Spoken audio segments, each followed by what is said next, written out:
Welcome, dear listeners. Thank you for your loyalty and for being with us once again. Today, we continue our journey into the past to uncover the mysteries hidden in the late 1970s. Let us dive together into 1979 through the pages of the March 1979 issue of Playmeter. We're about to explore a really pivotal moment for the coin-operated amusement industry. You know, the world of arcade games, pinball, jukeboxes, right as it stood on the brink of, well, immense change. It's a fascinating snapshot, isn't it? This era, it wasn't just about exciting new tech. It was also a real crucible of significant legal and financial hurdles.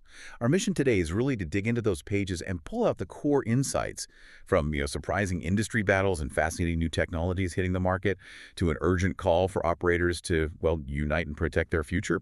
We'll see an industry kind of grappling with its identity and its bottom line. So if 1979 was such a pivotal year, where do we even begin? Unsurprisingly, I guess, it starts with money, the business side, making fun profitable. Ralph C. Lally II, the editor and publisher of Playmeter, he opens the issue pointing out this massive blind spot.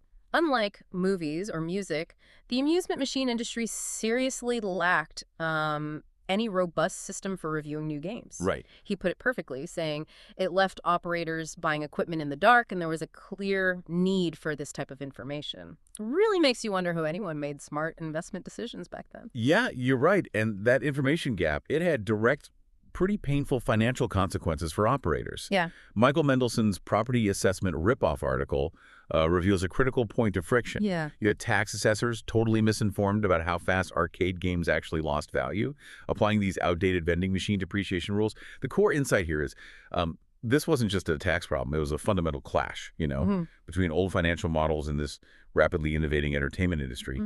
Like, Los Angeles County used a fixed depreciation schedule only 11% for 77 purchases, 23% for 76. But in reality, games from 76 were depreciating by over 50%. That's a huge discrepancy. It was, well, bleeding operators dry. Wow. That sounds like a real uphill battle. But surely operators weren't just taking this lying down. What practical steps did Mendelssohn advise they take to push back against these, inflated valuations? His advice was pretty empowering, actually. Don't just accept these assessments. Operators needed to actively get used market values for their equipment from distributors and, critically, be prepared to formally protest. It took effort, sure, but it was essential for protecting their assets. And beyond just fighting unfair assessments, the tax strategies themselves were becoming incredibly sophisticated. Charles C. Ross, his series on depreciation was winning awards at Playmeter. Right, that was a big deal. He highlighted how the 1971 Revenue Act and its investment tax credit, basically a 10% credit on new equipment available from 75 to 80, completely changed the game. That's a powerful incentive, but it sounds complex too. It really was. Ross clarified that operators needed to match the depreciable life of a machine to its expected useful life to them, the operator, not its, physical lifespan. Okay. A pinball machine might physically last 30 years, but its useful life for an operator, for making decent money, might only be 5. Aligning these let them maximize tax benefits, including that investment tax credit and even an additional first-year depreciation of 20%. I see. But he also warned about recapture. This basically meant if you sold a machine too soon after claiming those big tax breaks, the IRS would recapture or demand back a portion of those savings. With a clear signal. Plan your depreciation carefully. The IRS was watching. So the key here wasn't about cutting corners, but really understanding and using the legal framework available. Arthur B. Hollander's Tax Ploys article really drove home this point that tax avoidance is a perfectly legitimate right. Yes, avoidance, not evasion. Right, a legitimate right of every American taxpayer. But how clearly did Hollander differentiate between that legal avoidance and illegal tax evasion? That distinction can sometimes feel a bit blurry, He was very clear about it, actually, emphasizing one is strategic financial planning, the other is, well, breaking the law. Hollander highlighted key deductible expenses, salaries, advertising, repairs, rent, and, of course, depreciation. But he also discussed various tax shelters available even to, middle-income taxpayers. Think E-bonds, setting up college funds in a child's name, home ownership deductions, and IRAs, individual retirement accounts. These were practical, totally legal ways to reduce tax liability. Okay, so with all these financial pressures mounting, operators were desperate for ways to boost revenue. And this month's coinman, Daryl Clark, had some surprisingly straightforward yet kind of compelling advice. Raise your prices. Now that feels counterintuitive, doesn't it? Wouldn't that just drive customers away? That's the core insight of Clark's strategy. It seems risky, but he proved it could work. He had this methodical approach. He started with jukeboxes, offering 10 plays for $1, 1 play for a quarter. Okay. He found this often increased revenue by about 1/3, sometimes even doubled it, 100%, in certain locations. That success built confidence with the location owners, you see. Yeah. Once he had that momentum, he'd move on to games and pool tables, even suggesting a jump to 35 cents for pool. And he strongly preferred raising prices over shortening game length. He wanted like 5-ball pinball at a higher price, not a frustrating 3-ball game. It was all about demonstrating value. And he was thinking ahead too, wasn't he? Recognizing the potential of the upcoming dollar coin as a terrific boon for jukeboxes and electronic games, and using tokens for security, selling them for $1 to control the cash flow. Smart guy. Definitely thinking several steps ahead. But not all the battles were fought with spreadsheets and depreciation schedules, were they? As the industry grappled with its finances, a much darker challenge emerged, a fight for its very legitimacy in the public eye. Roger C. Sharp's article, New Yorkers Dig a Grave for Pinball, revealed this shocking scandal. It involved Councilman Eugene Mastropieri, the guy who'd championed legalizing pinball in NYC. Yeah, the irony. The ethics committee found he'd accepted a free trip from a pinball company, had his wife's bar financed by another, failed to disclose business dealings. It sounds like a bad movie plot, honestly, but with potentially devastating real-world consequences. Oh, absolutely. It wasn't just a political scandal. It was this stark reminder that even as the industry fought for legal legitimacy, its own perceived integrity was constantly under threat. You had federal organized crime investigators involved, and there was a real fear it could lead to a citywide ban on coin machines totally. Yeah. This wasn't just about Mastropieri. It threatened to seriously damage the industry's public image across the whole country, undoing years of effort. That struggle for legitimacy, it reminds me of a surprising historical parallel the magazine highlighted. Mark Twain's Science versus Luck. It's a great little anecdote about a lawyer, Jim Sturgis, defending 7-Up players in Kentucky. He argued it was a game of science, not chance, and he actually won. The jury famously declared it so. And that anecdote ties directly into the industry's ongoing struggle, right? To prove pinball is a game of skill, not chance. Aladdin's Castle, for instance, was planning a national pinball championship for 1980, specifically to, quote, attract attention to the fact that pinball is a game of skill. Ah, a PR move. Exactly. A direct counter to IRS claims that tournaments were illegal gaming contests. Right. It was a battle for the very definition of their entertainment. They even used champion Ken Lunsford's record-winning 19 out of 20 matches as evidence for the skill argument. And it wasn't just the definition of skill under fire. The Copyright Tribunal won a court battle against the AMOA, the Amusement and Music Operators Association, mandating that jukebox operators disclose their location lists. BMI, Broadcast Music, Inc., had already sued a Houston club owner for unlicensed music, showing they meant business. So basically, BMI was saying, if you're playing our music, we need to know where, and we need our cut. Precisely. And this raised big questions about privacy and due process for operators. The AMOA was planning an appeal, but their assistant VP, Vic Rye, issued this stern warning. Operators had to comply or risk court action and cancellation of licenses.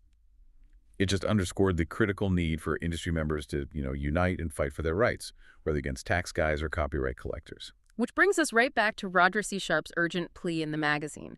He was lamenting that all too many are in it now for the profits, not willing to put back some of their games. Yeah. And he urged the industry to band together to form national associations stronger than those now in operation to fight for their collective rights. It was a really stark call to action, wasn't it? Highlighting that internal struggle for unity in this booming but beleaguered industry. Definitely a call for solidarity. Despite all these formidable challenges, though, innovation just kept marching forward. Let's dive into the state of arcades and some of the exciting new game innovations hitting the scene. Greg Zink's article, The Absentee Owner, observed that modern amusement centers were really transforming, moving into shopping malls, airports, and other places, all of which are clean, carpeted, and well-lighted. A clear evolution from, the often shabby game rooms of the past. Yeah, and the core insight Zink identified was that the success or failure of these new, clean arcades often came down to the owner's active involvement, absentee ownership. That frequently led to problems, drugs, vandalism, careless driving, which really hurt the industry's reputation. The solution, he argued, was an active, friendly owner, Someone who added a personal touch, kept the machines working, offered variety, maybe even organized tournaments. It was about fostering a safe, clean, community-driven space. And beyond the evolving venues, the new games themselves were pushing technological boundaries. Cinematronics was making waves with its new 3D video game, Starhawk. Oh yes, Toadhawk. Positioned as a successor to Space Wars, it boasted an XY monitor that's vector display tech, right? Drawing crisp lines and shapes, creating those iconic wireframe 3D visuals. For the time, that must have offered incredibly immersive space combat. It really did, and innovation was booming all over. Telmark Systems introduced Touchdown Fever, a video football game. Designed for adults, but surprisingly popular with younger crowds too. It boasted visual zooms, stereo sound, and infinite variety. Sounds advanced. Then Vector Beam rolled out Speed Freak, a night-driving game with vivid 3D vector graphics, super realistic feel. And Atari unveiled Superman, a 4-player pinball machine with striking graphics, tying into the big Warner Brothers movie. These weren't just new games, they were genuinely new experiences. And you can't forget the bedrock, right? The supporting tech that keeps everything running. Jim Kalor detailed an easy-to-build Gottlieb prom tester for diagnosing memory failures. That's a practical tool right there for operators. Absolutely crucial stuff. We also saw things like Reddington's Model 152, a 6-digit counter, for tracking plays, and the convenience of standard changemakers' build changers vending 4,400 quarters per refill, plus Greenwald's multi-denomination coin chutes. Wow, 4,400 quarters. Yeah, these weren't glamorous, but they were vital for managing the flood of coins and keeping machines running smoothly. It really reflects the industry's rapid professionalization, getting serious about operations. And the corporate landscape was shifting too. Companies like Gamatron, formed just in late '78, were already developing games like GT2 Poker and GT1 Blackjack with a 3-month backlog already. Busy times. Bally Manufacturing got a permanent gaming license in Nevada, and QTX and TJM Corporation were planning a merger, aiming to be the world's #1 slot machine producer. Big ambitions. It's clear the industry was consolidating and scaling up. Definitely signs of maturity. Okay, here's a really surprising anecdote from the issue. The University of Colorado saw a daily take of $400 a day from its pinball, pool, and bowling machines. Get out of here. How? After 2,000 high school students had to use their campus for classes because their own school's roof collapsed. Imagine that. That's incredible. Like disaster. Let's play pinball. Exactly. This led to a very practical suggestion for other schools. Consider installing pinball parlors for fundraising. Talk about an unexpected revenue stream, right? And a creative solution to a community need. Necessity is the mother of invention, I guess. Yeah. And pinball revenue. So, to kind of wrap up our deep dive, let's turn to Roger C. Sharp's Critics Corner. Let's get a feel for what pinball machines were actually being played and reviewed back in March '79. What were players buzzing about? Yeah, Sharp gave some great insights. He highly praised Stern's Dracula, noted the reunion of the great one Harry Williams with Sam Stern, which for pinball fans was like a rock supergroup forming. Nice analogy. It got 3.75 out of 4 stars. Praised its nicely proportioned playfield, a hidden flipper, 3 ways to get double bonus, and effective treatment of fanged gore graphics. He also gave a perfect 4 out of 4 stars to Bally's Supersonic. Supersonic, okay. A sentimental favorite from its older electromechanical days now remade as solid state. That means modern electronic circuit boards instead of all those buzzing relays and moving parts. Promised faster, more reliable gameplay. He loved its smooth play, sweet reverses, and infinitely superior, sleek orange and blue graphics. It sounds like a real shift was happening, technically, in how these machines were built. But he didn't just focus on the new stuff, did he? He still reviewed machines that demanded more skill. Not at all. Gottlieb's Solar Ride was described as a Beauty and the Beast effort. Challenging, definitely not for the masses, needed real skill and concentration. But it still earned 3.5 out of 4 stars for its colorful graphics and deep gameplay. Then there was Gottlieb's Blue Note Rockstar Adaball. This one was electromechanical, the older style, with relays and motors. Rated lower, 2 out of 4 stars, but praised for its continuity of action and apparently the best playing spinner since Golden Arrow. He strongly recommended playing on 5-ball setting to really appreciate it. Interesting. And beyond the games themselves, the industry itself was buzzing with activity, right? The big ATE show in London. The Amusement Trades Exhibition. Yeah, despite bad weather and strikes, it was a financial success for most. And back home, the Coin-Op Fever convention for the music operators of Minnesota generated favorable publicity even after a kitchen fire. It really sounds like the show must go on no matter what. Absolutely. And that raises an important point about ongoing industry development. The AMOA's mechanic school program was off to a flying start, teaching solid-state pinball repair, a crucial skill with a shift to electronic machines. Right, got to keep them running. And there was also this proposed National Arcade Association by operators in shopping malls, reflecting a growing desire for industry-wide solutions to issues like security, hiring, game mixes, insurance, all that stuff. It's a testament to the community's drive for collective action, echoing Sharp's earlier plea. Yeah, that makes sense. And bringing it all back to the roots of coin-op, the Playmeter charts were highlighted. Pop, country, R&B singles, showcasing artists like Rod Stewart, the Bee Gees, Kenny Rogers topping the lists. Just a little reminder of how connected the jukebox industry was to the broader music scene. Always about the tunes, too. What a dynamic snapshot. March 1979 in the coin-op industry. It was this incredible mix of rapid innovation, tough legal battles for legitimacy, serious financial challenges needing shrewd business sense, and a truly passionate community just striving for recognition and growth.